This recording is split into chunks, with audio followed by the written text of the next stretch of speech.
Soy Fernando Díaz Villanueva, hoy es 18 de febrero de 2018 y esto es La Contracrónica.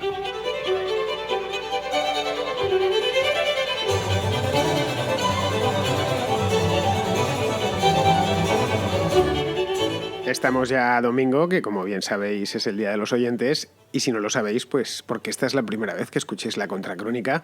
Uno nunca sabe cuándo es la primera vez que entra un oyente nuevo, porque no los tengo controlados, sé más o menos los que escuchan el programa todos los días, que por cierto, conforme van pasando los meses, cada vez son más, de lo cual me alegro muchísimo. Pero vamos, si acabas de llegar, que sepas que los domingos, todos los domingos, menos los que no estoy, que son pocos, la verdad, están dedicados a los oyentes. Y dirás, ¿qué es eso de estar dedicado a los oyentes? Bueno, pues son los oyentes los protagonistas del programa. Yo me limito simplemente a repartir juego. ¿Cómo lo hago? Pues teniendo en cuenta que esto es un programa en diferido, que se distribuye vía podcast y que por lo tanto no se me puede llamar directamente, que ya me gustaría. Pues es muy fácil, simplemente los que estéis empezando en esto del contracroniqueo tenéis que mandar un mensaje de voz al 690 82 7909. Si estáis empezando en el contracroniqueo desde el otro lado del Atlántico, es decir, que no estáis en España, en este caso, bueno, podéis también estar en Andorra, que tiene otro número, otro código internacional, en ese caso, o en Portugal, que me consta que hay algún oyente portugués. Bien, en ese caso tenéis que ponerle un más 34 delante. Ya sabéis, 690 82 7909. Un mensajito de voz lo mejor grabado posible, os lo pido, para que no ya solo por mí, sino por todos nosotros que tenemos que escucharlo. Y aquí en la radio es importante que la calidad de sonido sea buena, es decir, que no sea... Yo procuro arreglarlo siempre cuando me los enviáis, bajar el volumen, subirlo, etcétera, pero la fuente, a fin de cuentas, es lo principal, que esté bien grabado. Así que me grabáis un mensajito de un minuto y medio de duración aproximadamente, con una pregunta, una reflexión, lo que veáis, y me lo enviáis. Y yo lo paso por este programa. Muy bien, pues queridos amigos, vamos allá.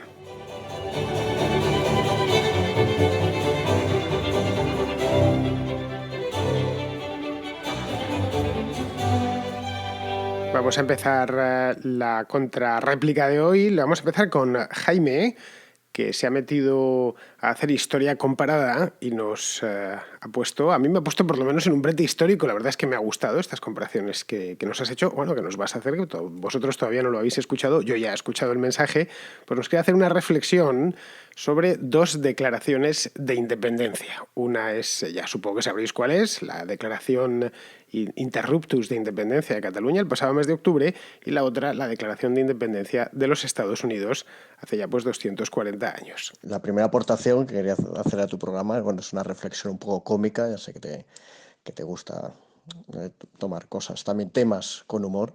Y la reflexión que tenía en mente es pues las dos declaraciones de independencia más famosas que hoy en día conocemos. Una es la Declaración de Independencia de los Estados Unidos, el 4 de julio del 74, de 1774, si mal no recuerdo. Y la otra, pues es la última vivida hace unos meses, creo que fue un 21 de octubre, finales de octubre, bueno, ya 2 meses y ya no me acuerdo ni de la fecha. Y bueno, es curioso, pues un poco comparar las dos, viendo que en una sus miembros dejaban en juego, si mal no recuerdo, su honor, su hacienda y su vida, declarando la independencia de las 13 colonias americanas, y en otra nos encontrábamos con los diputados votando en secreto para a ver qué nos va a pasar. Bueno, es verdad que hoy en día no vamos a pedir a nadie que se juegue la vida por sus ideas, pero bueno, no deja de ser curioso. Y dentro de esta analogía cómica, digamos, me ha gustado poner pues un papel a cada personaje. En el papel de John Hancock, que presidía aquella declaración de independencia, pues tenemos a Forcadell. En el papel del líder, digamos, del cabecilla de la declaración, que era George Washington, pues tenemos a Puigdemont. Uno se enfrentó a los ingleses pocos meses después y el otro pues huyó, digamos, bueno, o prefirió pues, alojarse en México, en otro país. Por supuesto, le doy un papel también importante a Oriol Junqueras, que su análogo en esta declaración de independencia sería pues Benjamin Franklin.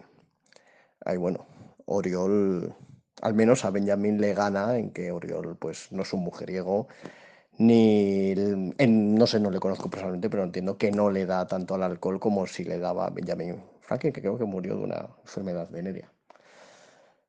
Y bueno, los únicos que sí, digamos, están a la altura para mí, pues son los miembros de la CUP, que los pongo a la altura de los hermanos Adams.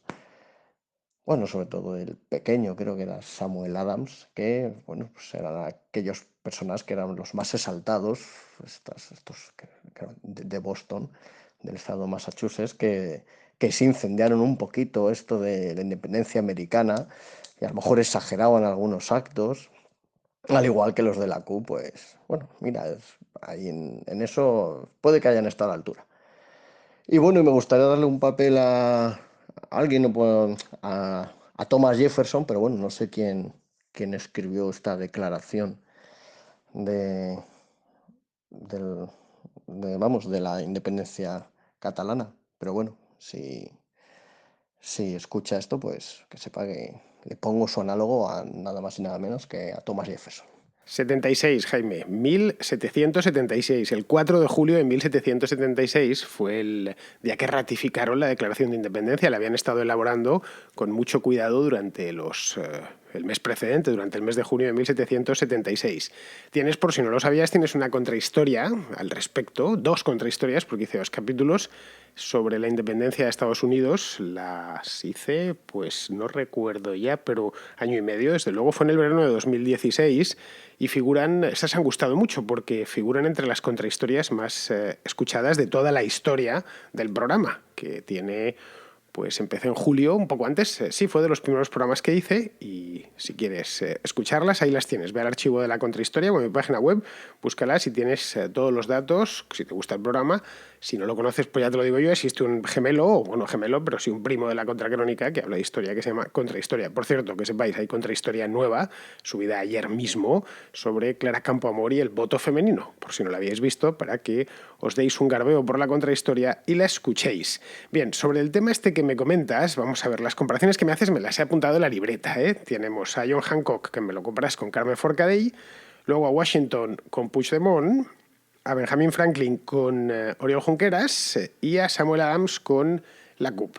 Vale, bien. Lo primero que he hecho es reírme, claro, no había otra, cuando según iba escuchando lo que me contabas, y supongo que muchos de vosotros que lo acabáis de escuchar también os habéis reído. Bien, esto es lo que tú nos das, esta es la comparación que tú nos haces, la que nos haces. Vamos a ampliar esta comparación histórica. Bien, Hancock era empresario, no sé si sabes algo de él, pero John Hancock era un empresario de Massachusetts muy exitoso. Él se dedicaba a la construcción de barcos, conocía de hecho muy bien Inglaterra porque había vivido allí muchos años. Y era un tipo que cuando se empieza todo el follón de la independencia era un hombre con una fortuna ya considerable. Era un hombre joven, debía tener aproximadamente en aquel entonces menos de 40 años, yo creo. Sí, menos de 40 años. Era más joven que Washington, Hancock. Y Washington tenía unos 40 años cuando empieza lo de la independencia, pues era un treintañero, pero un treintañero que había hecho fortuna. Forcadell, pues, en fin, es funcionaria del Departamento de Educación de la Generalidad. Debe de llevar, no lo sé a ciencia cierta, pero como 35 o 40 años viviendo del contribuyente. Hancock además formó, una vez ya se había metido en ruidos, formó una milicia en Massachusetts. Fue de hecho el primer gobernador de Massachusetts de la historia, y allí en Massachusetts le tienen en muy alta estima, pues casi él fue el fundador del estado. Pues formó una milicia en Massachusetts y le plantó cara con esta milicia a los británicos durante la guerra.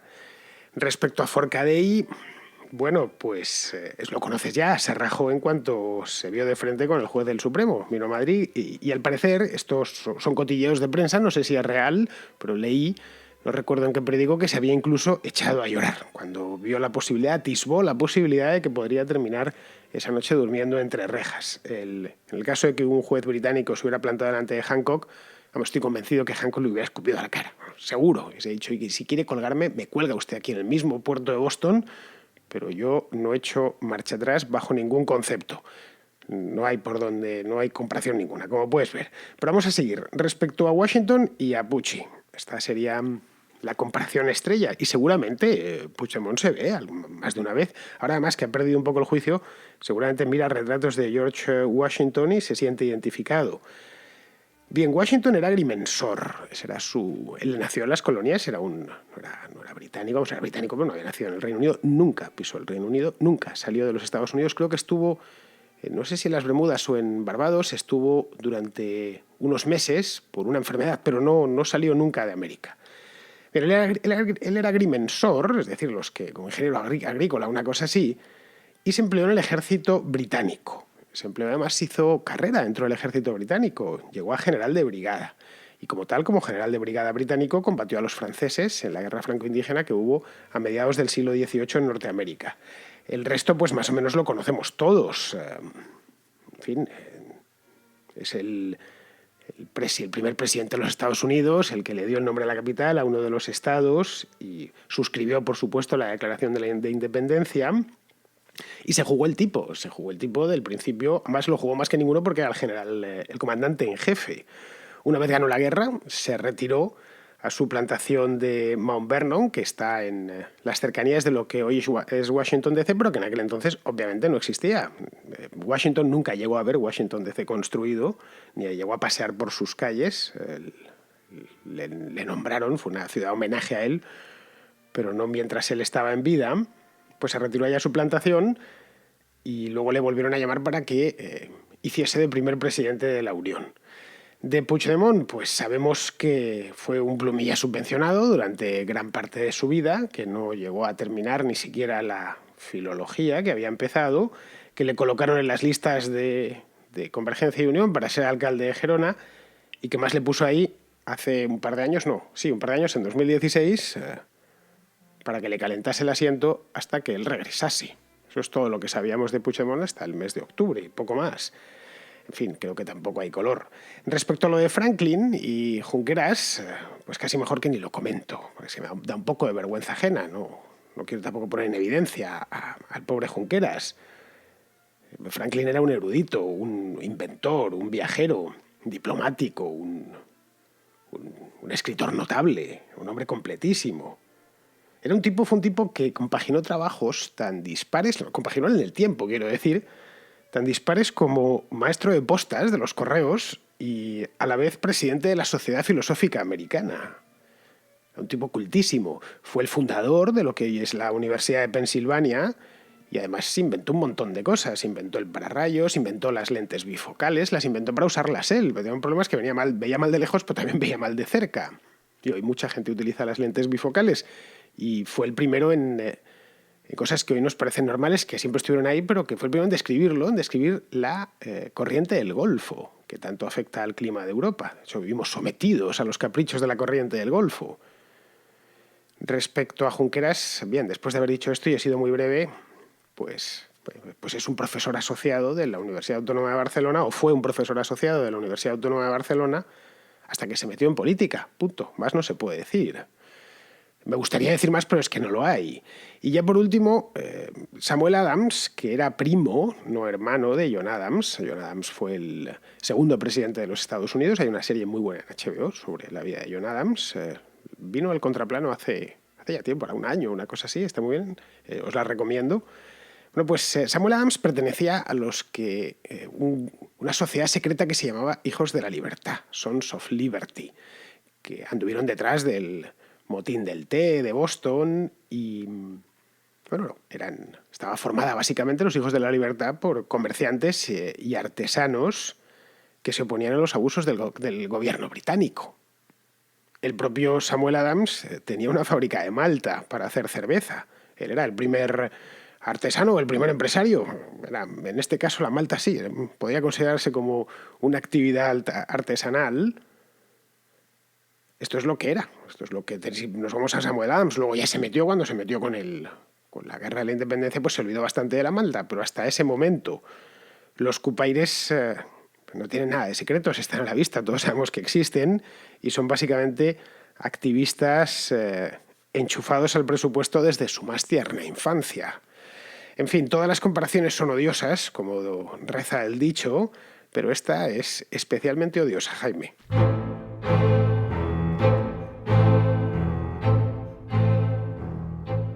Seguimos con Martín, que es un oyente boliviano, que nos quiere comentar un asuntillo del Rally Dakar, que terminó este mismo mes, se celebró hace muy poquito ahí en Sudamérica y pasó por Bolivia. Lo que quería comentarte era la situación en la cual el Rally Dakar está a su paso por Bolivia y su relación con la situación social en la cual está pasando Bolivia, ¿no? Bien, pues empiezo. El pasado jueves, en la entrega de los premios de la etapa del Dakar que pasó por La Paz, el piloto boliviano Leonardo Martínez, en el podio, al tomar la palabra, increpa en la cara del presidente Evo Morales y el vicepresidente García Linera que respeten la Constitución y el referéndum del 21 de febrero, donde Bolivia dijo no a la reelección de Evo Morales y a su presidencia. Pasa que esta decisión democrática, Evo Morales ha decidido anularla mediante nuevos decretos y leyes desde el Tribunal Supremo de Justicia Boliviana y la Corte Nacional Electoral Boliviana. Pasa que el Dakar, a su paso por Bolivia, el país se encuentra en medio de una protesta con marchas, bloqueos y paro cívico, además de manifestaciones y hasta huelgas de hambre, con la consecuente represión y confrontación policial, donde la población reclama la anulación de un cuestionadísimo nuevo Código Penal, que se respete el referéndum del 16 de febrero y reflejan también el hastío del pueblo boliviano con los abusivos actos del gobierno, cubriendo sus millonarios casos de corrupción. Es por eso que este piloto, Leonardo Martínez, ha quedado como estandarte de la protesta boliviana en contra de su gobierno actual. Y bueno, pues quisiera saber tu opinión al respecto y dejo en tus manos el hacerlo en formato contrarréplica o en contracrónica, que no estaría mal tampoco. Un saludo, gracias y felicidades por tu programa. Pues mira, Martín, de Bolivia he recibido varios mensajes de paisanos tuyos informándome sobre lo que está sucediendo allí. La verdad es que, y es una pena porque apenas salen temas de Bolivia en la prensa internacional. Yo procuro leer, y procuro no, leo todos los días los principales periódicos hispanos y la información de Bolivia es pequeña. Hay algo en la prensa argentina, pero no muy destacado. En la prensa española llega muy poco. Y en la mexicana, pues casi nada. Entonces, que son la chilena tampoco. En la chilena, curiosamente, se ve información de Bolivia más en los periódicos del norte que los de Santiago, aunque también, porque Bolivia y Chile siempre han tenido una relación histórica de amor-odio, a ratos más de odio que de amor y en otros ratos más de amor que de odio. Pero vamos, que no es... es una lástima que no se informe más sobre lo que pasa allí. Y además, como bien conoces, todos los asuntos hispanos ahora están totalizados por Venezuela, y es lógico que así sea. Así que a todos los que me escribís, o a ti mismo, os lo digo siempre, que a ver si me pongo con ello, me pongo a estudiarlo. A mí no me gusta hablar por hablar, me gusta trabajarme bien los temas. Eso me lleva, por lo general, me lleva días hasta que me engancho un tema y me lo trabajo bien y me lo estudio bien. Pero al final resulta que la actualidad es muy tirana y el día a día me va comiendo. Es decir, tengo varias historias, o leo una cosita sobre Bolivia, pero pues ha sucedido algo y me tengo que centrar en ese tema. Así que bueno, no te puedo decir cuándo, pero te prometo que lo voy a hacer. Es decir, que me voy a poner con temas bolivianos, iré informándome poco a poco para construir un relato, básicamente, con este tema y que sea solvente y que el que lo escuche, ya sea boliviano o no lo sea, le aporte algo, en una palabra. A ver si lo puedo hacer a lo largo del próximo mes, lo que nos queda de febrero y el mes de marzo. Seguimos con Jaime. Jaime es de Logroño, en La Rioja, y nos quiere contar otra cosa que al menos a mí, que no estoy en Bolivia, sino en Madrid, que está cerquita de La Rioja, me pilla más de cerca. Hace unos días emitieron por ETV un programa en el que se mostraba las penurias de algunos niños vascos a la hora de recorrer toda España para poder ver a sus padres presos durante unos pocos minutos. Lo que no se mencionaba en ese reportaje es que esos presos están ahí por terrorismo y por ser miembros de ETA, muchos de ellos con cargos de asesinato. Y hoy sábado está teniendo lugar en el centro de Bilbao una multitudinaria manifestación a favor de la liberación, de la amnistía o del acercamiento de los presos etarras. En fin, si dicen que la historia la escriben los vencedores, habría que replantearse quién ha vencido realmente la lucha contra el terrorismo en este país. Y toca preguntarse por qué en muchos lugares del País Vasco hay tanta falta de conciencia y de responsabilidad sobre esos terribles años que fueron los años de plomo de ETA. En fin, muchísimas gracias. Pues ya lo siento yo por esos niños que tienen que recorrer toda España para visitar a sus padres que están en la cárcel. Pero más lo siento por los niños que no pudieron ver a sus padres nunca, o que crecieron sin ver a sus padres porque la ETA los había matado. Por eso os lo siento muchísimo. Y he conocido algún caso, ya no son tan niños, son de hecho mayores incluso que yo, que se quedaron huérfanos de padre a los 7 años, a los 10 años, y han tenido que vivir toda la vida con eso. Así que eso sí que me dan pena y deberían darnos bastante más pena. Los presos de ETA están en la cárcel y a veces se nos olvida por delitos muy graves. Y a mi juicio deben de seguir allí hasta que cumplan íntegramente su condena. No estoy pidiendo que les den de latigazos ni nada, que se cumpla la ley en su totalidad. Que no haya ni excarcelaciones políticas ni nada. ¿Cuánto te condenaron? ¿20 años? Pues los 20 años enteros te los vas a comer, conforme a la ley. Nada más. En fin, poco más puedo decir sobre esto, Jaime. No veo más... es que no se puede estirar más el tema. El asunto está como está, hemos llegado a esta situación como hemos llegado, pero no se puede cambiar el pasado. Es así, lo único es, bien, en el caso de que efectivamente el gobierno, que lo dudo, pero que podría suceder, que el gobierno quiera otorgar nuevas ventajas, pues llegado a ese momento oponerse frontalmente. Porque este asunto terminó hace ya unos cuantos años, gracias a Dios, pero al menos a mí, os lo aseguro, no se me olvida.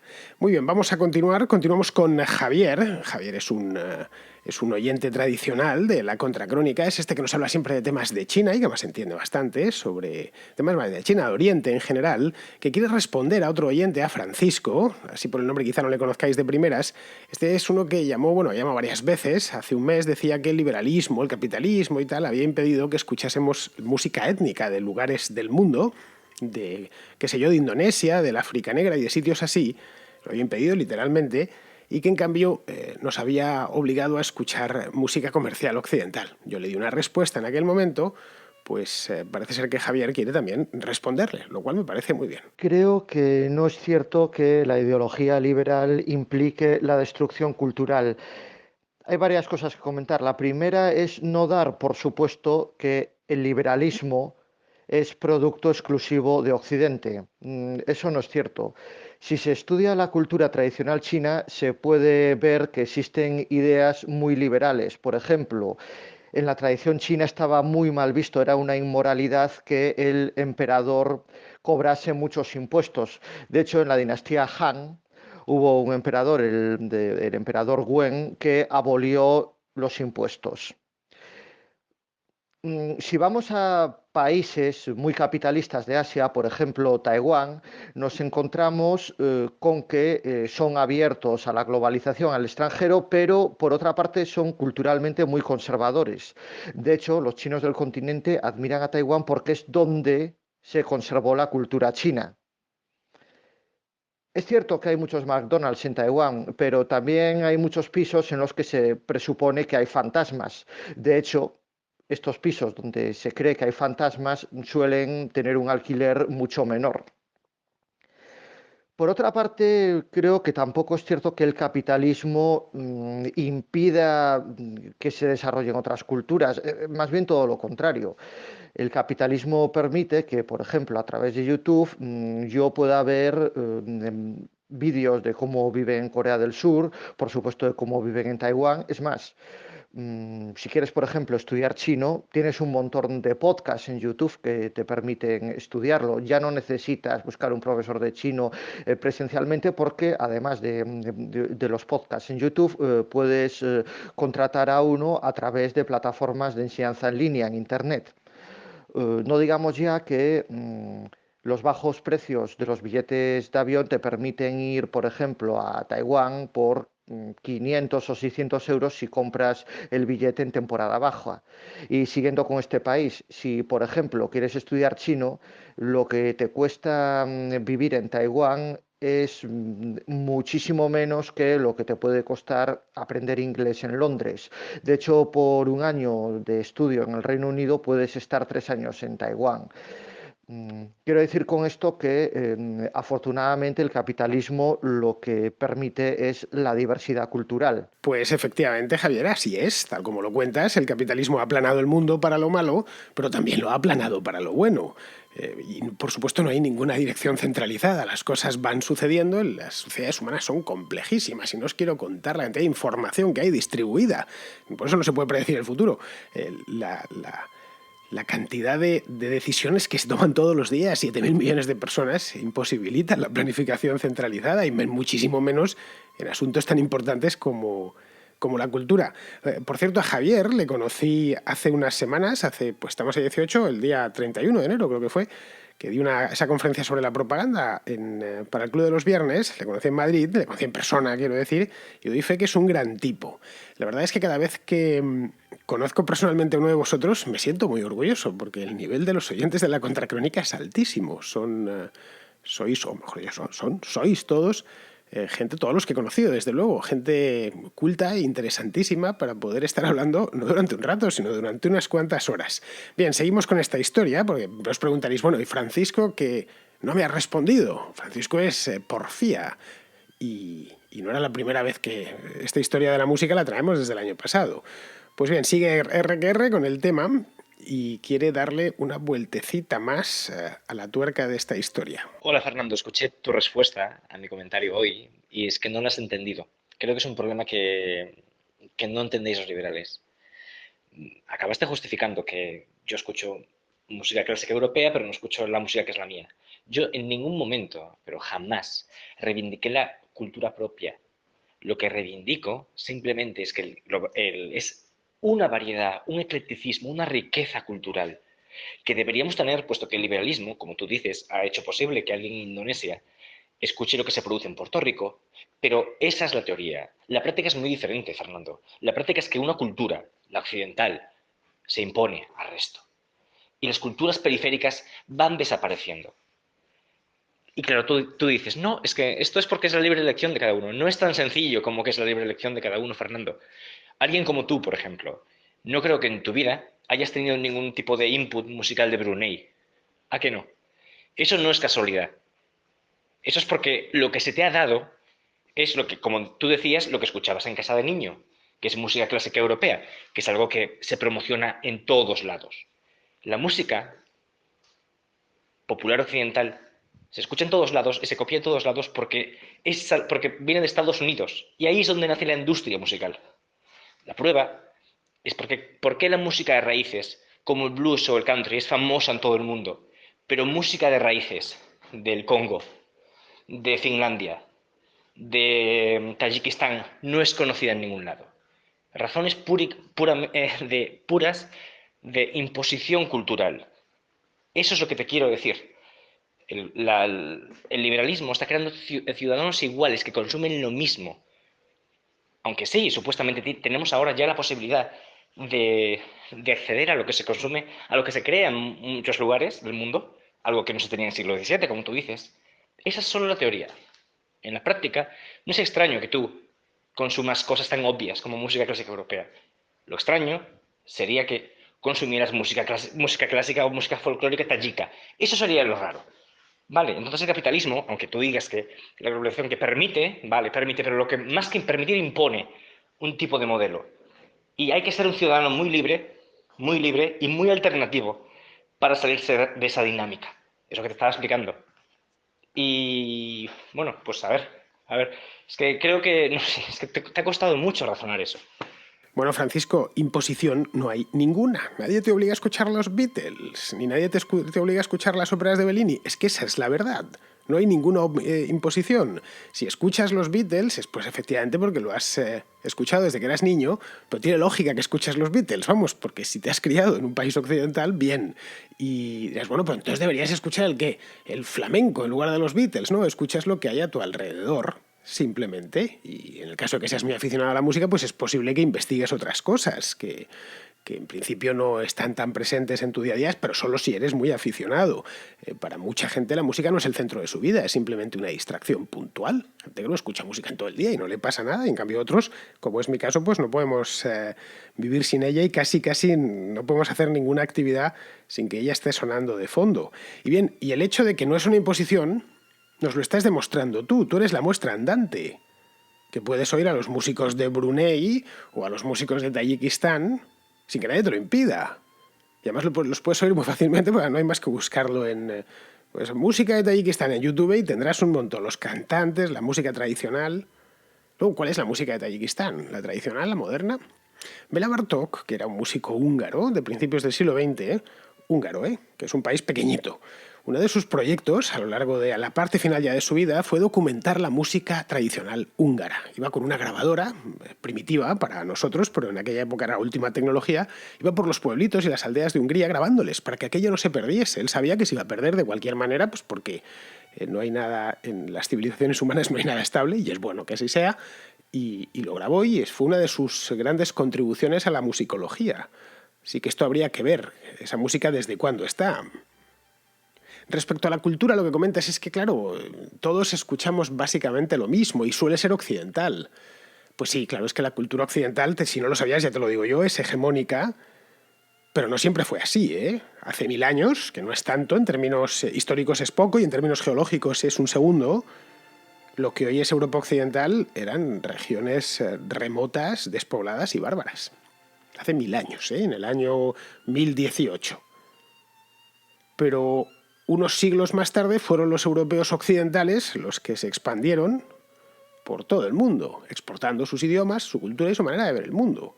Como fueron los romanos, 2000 años antes, los que dieron lugar a la lengua que yo estoy hablando y que tú estás entendiendo, que es una lengua que viene del latín.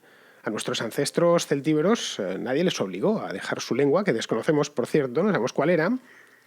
Les obligó a hablar latín. Ellos mismos, generación tras generación, la fueron abandonando, esa lengua celtíbera que tuviesen, y la cambiaron por el latín, y ese latín se convirtió en nuestro castellano actual. ¿Qué pasará dentro de 2000 años? Pues no lo sé, pues no sé qué se hablará aquí. Quizá lo más seguro es, no sé, que hay una catástrofe, pues algo derivado del español que hablamos actualmente.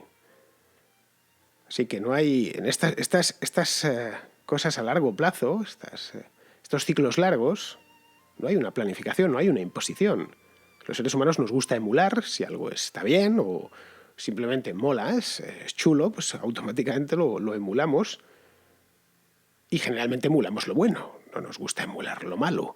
Es decir, si vemos a alguien que toca bien el violín, pues procuramos tener un violín y dejar nuestro anterior instrumento o perfeccionar nuestro anterior instrumento fijándonos en el violín del vecino. No sé si me explico. Pero vamos, respecto a esto de la música de Brunei, casi mejor, y te lo digo ya, guárdatela para ti. A ver cómo te lo explico sin que te ofendas. Yo no necesito la música tradicional de Brunei. Yo tengo a Antonio Vivaldi, que es infinitamente mejor. Y aquí tienes la muestra.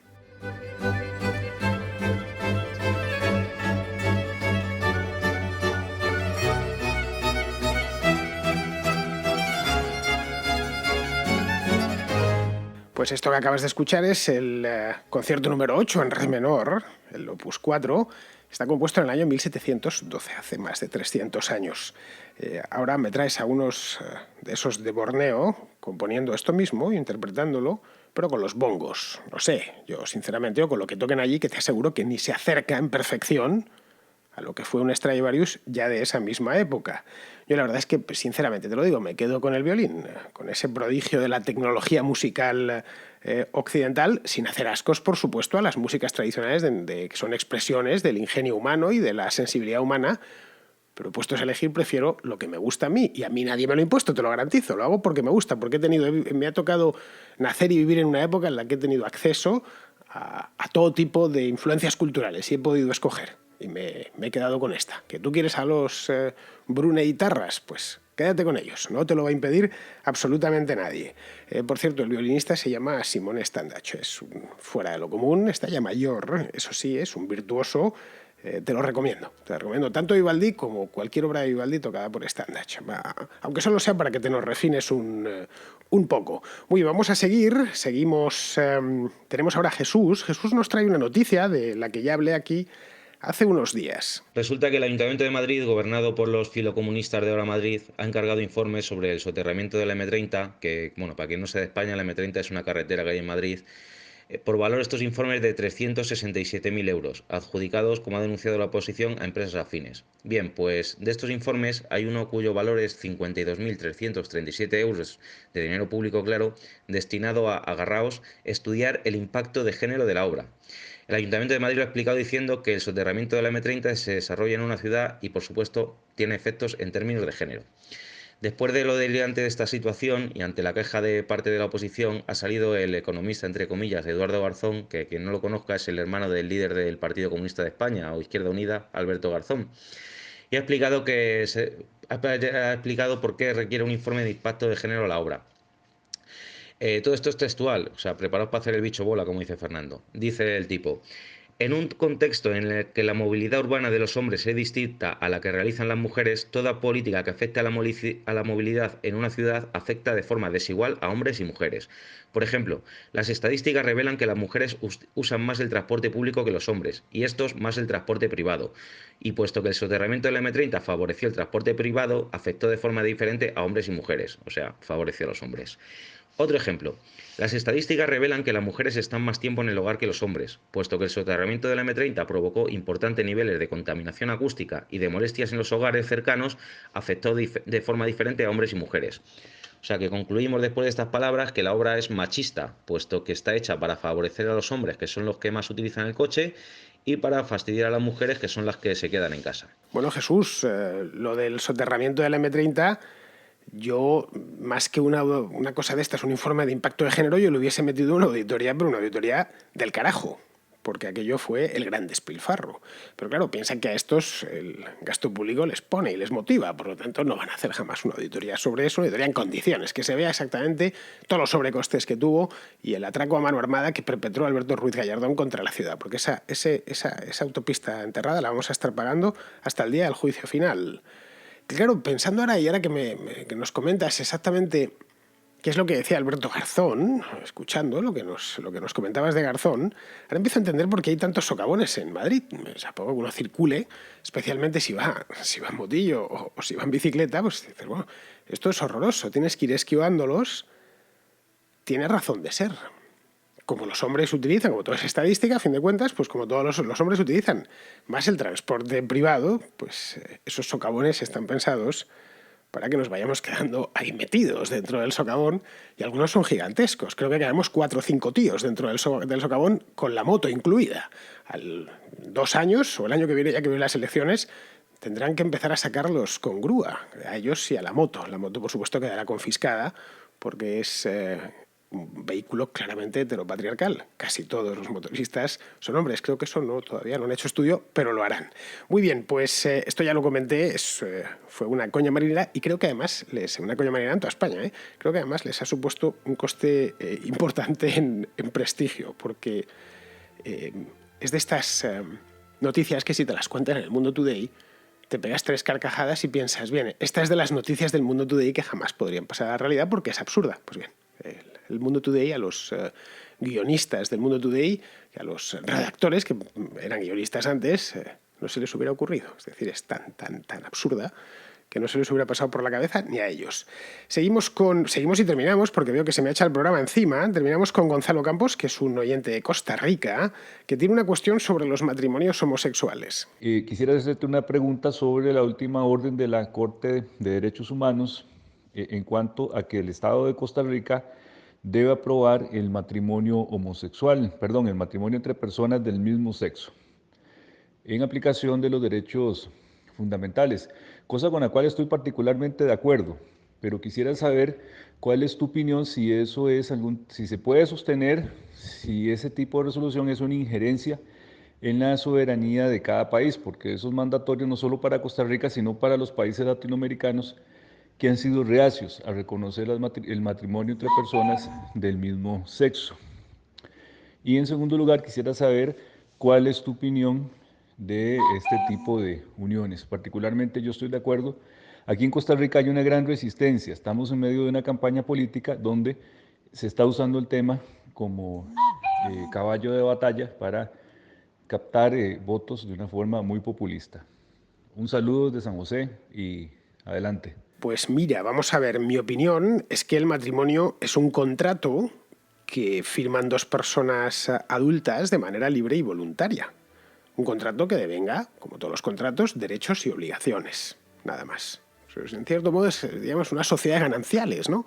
De gananciales o de bienes separados, pero no deja de ser un contrato en el que las 2 partes establecen esas obligaciones y esos derechos y cumplen y honran el contrato.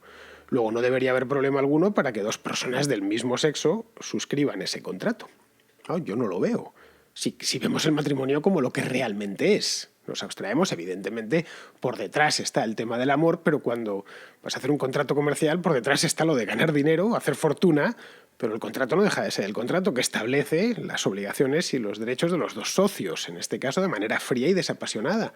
Pues en el contrato de matrimonio no debe figurar se quieren o no se quieren. Bueno, el amor va y viene. A veces va, a veces viene, se vuelve a ir, vuelve otra vez. En fin, que eso no entra. Es que dos personas deciden establecer una sociedad conjunta. Una sociedad vital, conjunta, que va a durar toda la vida o muchos años. Evidentemente el que se casa lo hace para no divorciarse. Pero vamos, que si miramos así el matrimonio, te aseguro que se nos quitaría mucha de esta tontería. En España el matrimonio homosexual es legal desde el año 2005, es decir, hace ya muchos años, y por lo tanto aquí ya no se discute de este tema. No, es que estamos en 2018, hace 13 años ya. En su momento sí hubo alguna manifestación en contra, pero básicamente venida del entorno de la Iglesia Católica. Que las religiones estén en contra del matrimonio homosexual pues tiene lógica dentro de su lógica religiosa. Pero es que la Iglesia y el Estado están separados y deben seguir estándolos. Respecto a lo que me comentas, esto de la Corte Interamericana de Derechos Humanos, pues me parece no tanto una injerencia como meterse donde no les llaman. Esa no es su función. De la misma manera que la función del Estado no es decir si yo me puedo casar contigo o no. La función del Estado en este aspecto es amparar a una de las partes en caso de incumplimiento del contrato por la otra. Pues aquí lo mismo, es decir, si yo decido casarme con alguien de mi mismo sexo, no debería necesitar autorización de ninguna instancia superior, llámese gobierno, llámese Corte de los Interamericana de los Derechos Humanos. Como no tengo que solicitar este tipo de autorizaciones, si tú y yo queremos montar una empresa conjunta para importar a España bananas de Costa Rica, que por cierto, yo a veces como bananas de Costa Rica que las compro aquí en Madrid y están bastante buenas, todo se ha dicho. Y el café de Costa Rica, en fin, una cosa fuera de lo común. Pues si queremos montar una sociedad conjunta, estamos pidiéndole, ¿no? Tenemos que cumplir la ley y ya está, nada más. Pero nada ni nadie nos lo impide. Pues en este aspecto sería con las peculiaridades, obviamente, de ese tipo de contrato. Si despojamos del matrimonio de las cuestiones puramente religiosas y de la idea de que el matrimonio tiene, no sé, un componente de caray, que tiene que haber amor. Sí, para casarse, para vivir juntos tienes que estar enamorado de la persona. Pero para casarte no es estrictamente necesario para firmar un contrato y cumplirlo, en una palabra. Muchos matrimonios viven y honran ese contrato sin quedarse lo más mínimo, y ahí lo tenemos. Y eso puede suceder tanto hombre-mujer, mujer-mujer u hombre-hombre. Es un asunto que desde el principio, cuando empieza el debate, siempre que se va a aprobar, se enfoca mal y se mezclan churras con merinas y al final pues pasa lo que pasa, que hay los follones que se arman habitualmente en todos los países donde se ha ido aprobando. Muy bien, pues con esto ya vamos a terminar. No me queda tiempo ya para meter ninguna llamada más y cuidado que tengo. Y volveremos por aquí, por supuesto, el domingo que viene con más llamadas. Y mañana, que será lunes, también traeré más llamadas porque tengo un montón de ellas pendientes. Así que si no habéis salido hoy, vuestra reflexión o vuestra pregunta saldrá. Por eso no os preocupéis. Muy bien, queridos amigos, pues con esto ya sabéis, mañana, día 19 de febrero, es lunes, es un buen día, siempre hay que empezar, por algún lado tiene que empezar la semana y le ha dado por empezar por los lunes. Pues mañana estaré yo aquí de vuelta. Hasta mañana, amigos.